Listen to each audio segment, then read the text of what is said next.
Well, g'day, and welcome to Stu's Shed. One of the advantages of the Torque Workcentre is the ability to do copying. Now, there are two primary methods for using the Workcentre for that. One of them is to use a pin, which I have here, which actually fits into the table. And if you had a pattern, that would then follow the pin, and whatever was actually attached to the top of the pattern would get copied out. And that pin, just to show you, just that, it's got a 1/4 inch end, and I haven't actually measured to see what the other one is, but it's just a smaller one for more detailed work. And obviously what you do is you match your diameter of your outer bit to the size of the pin that you're using, so that you've got a 1-to-1 ratio. Now, the other method for copying is actually using the copy attachment itself. Now, what this does mean is you can actually have a separate pattern. In this case, I'm using some letters, and these are ones I've just bought from a local craft shop, and just physically I've attached them to the table just by a few screws. If I was going to do this on a more regular basis, and in this case obviously sign writing, then I'd make up a bit of a method of actually attaching these and easily replacing them and putting the next one on. But for this demonstration, it was just as easy enough to screw the letters down, and they're screwed down now, nice and solid.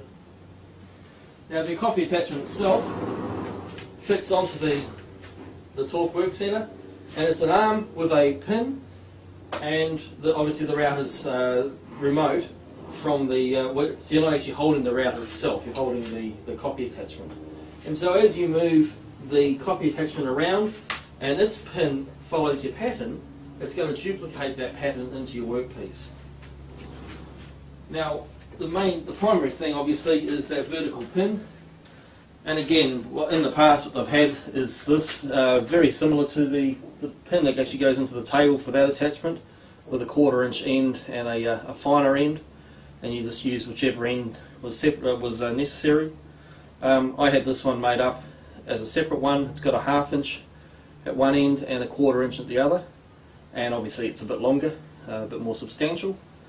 But the latest idea that I've had, and I believe this is actually going into production, is to actually be able to use the router bit bearings.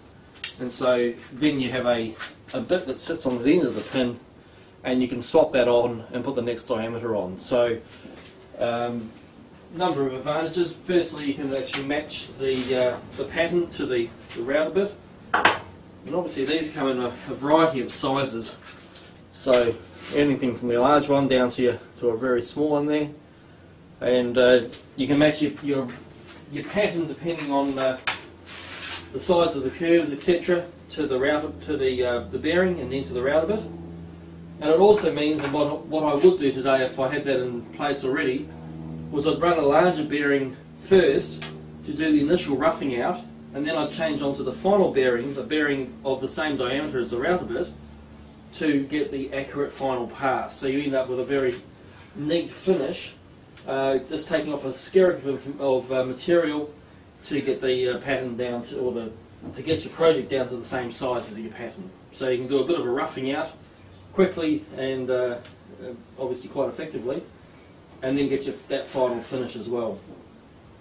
So that's on its way, I believe, as a concept. But as of today, what I'm going to be doing is I'm starting off in a similar concept. I'm going to stay with the same pin size in this case, but in this case I've actually I'm starting off with a smaller router bit, and then I'll change to a larger router bit, to a router bit that's the same diameter as the copying attachment pin, to do my final neat pass. What I've got here is just a bit of pine. It's no good example really. All I'm doing is I've just affixed it down to the table. Again, just for the sake of the video, I've just screwed that down. And I'm going to be duplicating the letters into it. Now, unlike normal sign writing, where you, or the traditional sort of sign writing that you get from a lot of places, templates and things, you'd be cutting your letter into the work, and you'd end up with a smooth surface with the letter cut out. The advantage that this gives you is the ability to create a raised letter, and in the past it's not really been possible other than doing it freehand. And well, there's been a few other ways, like you could use affix the template to the workpiece itself and then use a bearing bit to try and do a bit of duplication that way, but it's never been as convenient as what I'm going to be able to do today. So that's a bit of the intro, and what I'll do now is I'm going to turn on the dust collection. I've got the MicroClean air filter here to do a bit of collection there. I'll still use the overhead collector as well, and we'll get started. I've done a rough out of the first letter just quickly. I'll rough out the other two letters, and then we'll come in closer and I'll show you a bit more of a detailed view of the cutting and the copying.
So that's obviously the initial pass.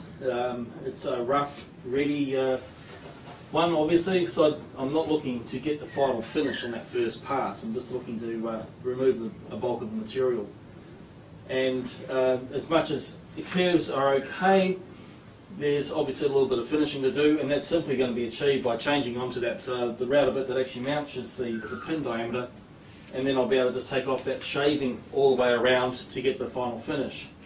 And also I can move on to a larger router bit to actually smooth out the recessed area as well. At the moment that's just, again, just very quickly bulking away the material.